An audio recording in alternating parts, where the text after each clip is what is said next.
Henry Calloway kept a single coin in his coat pocket for 60 years, a silver dollar, worn smooth on one side from his thumb. He never spent it. He never spent much of anything. At 19, he held that coin and made himself a promise. Save now, live later. Later was always the word. Later when the savings were enough. Later when the house was paid. Later when the interest finally outran his fear. The fear never stopped running. Henry worked the rail yards through frost that cracked his knuckles open. He brought the same lunch every day for 40 years. Bread, hard cheese, water.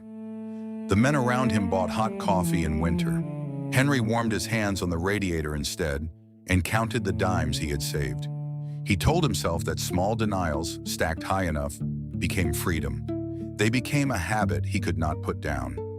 His wife Eleanor asked him once to take her to the sea. She had never seen the ocean. The trip would cost 2 weeks of careful wages, Henry said later. He meant it kindly. He always meant it kindly. Eleanor stopped asking somewhere in her 50s. She died in a quiet room, having never tasted salt air. Henry grieved her hard, then did a thing that should have stopped him cold. He calculated what the funeral cost and resolved to spend less the following year. That is the part no one tells you about a miser. The grief does not break the habit eats the grief. His daughter Margaret called every Sunday for a while. She invited him to her wedding 3 states away. The bus fare was $12. Henry said the journey was a frivolous expense. He listened to the ceremony described over a borrowed telephone instead. Margaret called less after that. Then she called on holidays. Then she called on his birthday. Then a year passed with the phone silent, and Henry recorded the savings and postage as a small private victory. Here is what nobody warns you about hoarding. You do not feel yourself becoming poor. You feel yourself becoming safe. Every pleasure you refuse feels like wisdom. Every person you push away feels like discipline. The bank statement grows, and you mistake the number for a life. Schopenhauer saw this 200 years ago, and he named it without mercy. He said, wealth is like seawater. The more a man drinks of it, the thirstier he becomes. Henry drank for 60 years and called the thirst prudence. The coin in his pocket grew smoother. His world grew smaller. A room, a chair, a ledger, a single bulb he turned off the moment he left.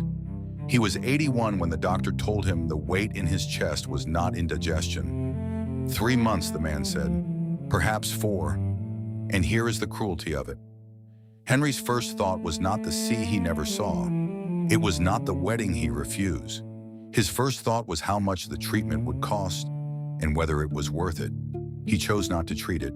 He chose to save the money. For whom he could not say.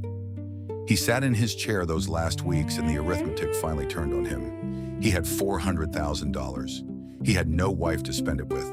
He had a daughter who no longer knew his voice.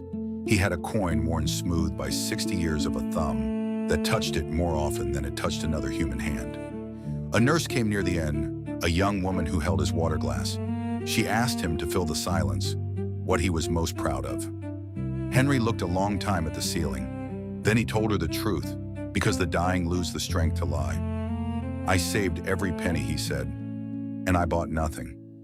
Not a single morning was worth less to me than the dime it cost to enjoy it.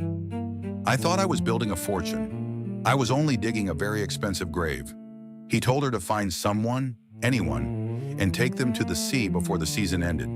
He told her that money saved for a life you never live is the most worthless thing a man can own.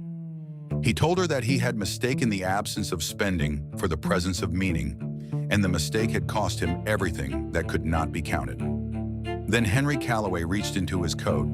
He took out the silver dollar, worn smooth on one side.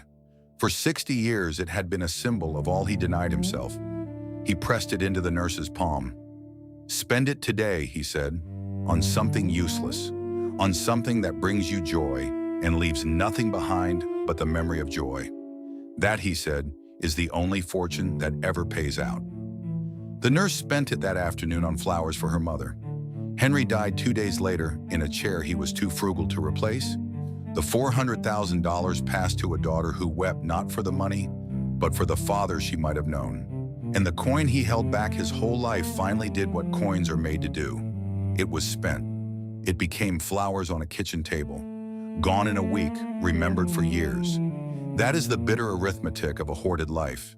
You guard the coin so carefully that you forget the coin was never the treasure. The treasure was every morning you refused to spend, the sea you never saw, the wedding you skipped, the voice you let go silent. Save your money, but do not save your life.